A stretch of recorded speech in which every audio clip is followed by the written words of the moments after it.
বেশ কয়েকদিন তো হয়ে গেল, ব্যবসা বাণিজ্যরা কি করতেছে, কিরকম এই কথা খবর তো ভালো করে বুঝা দিয়েছি, কিন্তু কোনো তো সারা শব্দ পাইতেছি না।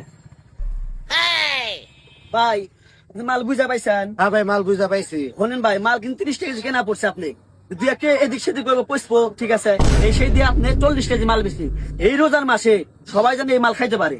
তো ভাই থাকেন, গেলাম আমি। আচ্ছা ভাই। আসসালামু আলাইকুম। ওয়ালাইকুম আসসালাম। এই তরমুজ দেন প্রতি কেজি 40, তরমুজ দেন প্রতি কেজি 40, তরমুজ দেন প্রতি কেজি 40, প্রতি কেজি 40। পাগল হয়েছে? কি হয়েছে? আরে পাগল, এই তরমুজের ব্যবসা কি হারা জীবন থাকবো? খুব বলি করে আর পারবে 3-4 মাস।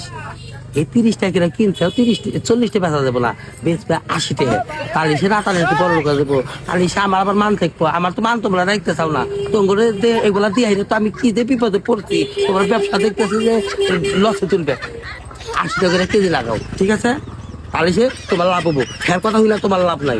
গরিব মানুষ খাইতে না খাইতে ওইসব তোমার না। হ্যাঁ, কথা মন থাকে। ঠিক আছে। হ্যাঁ, কত করে লাগাবে? 80 টাকা কেজি। হ্যাঁ, তাহলে কক। এই তরমুজ ভাই চালান প্রতি কেজি 80, তরমুজ ভাই চালান প্রতি কেজি 80, এই তরমুজ ভাই চালান প্রতি কেজি 80, এই তরমুজ ভাই চালান প্রতি কেজি 80, এই মধুখানি প্রতি কেজি 80।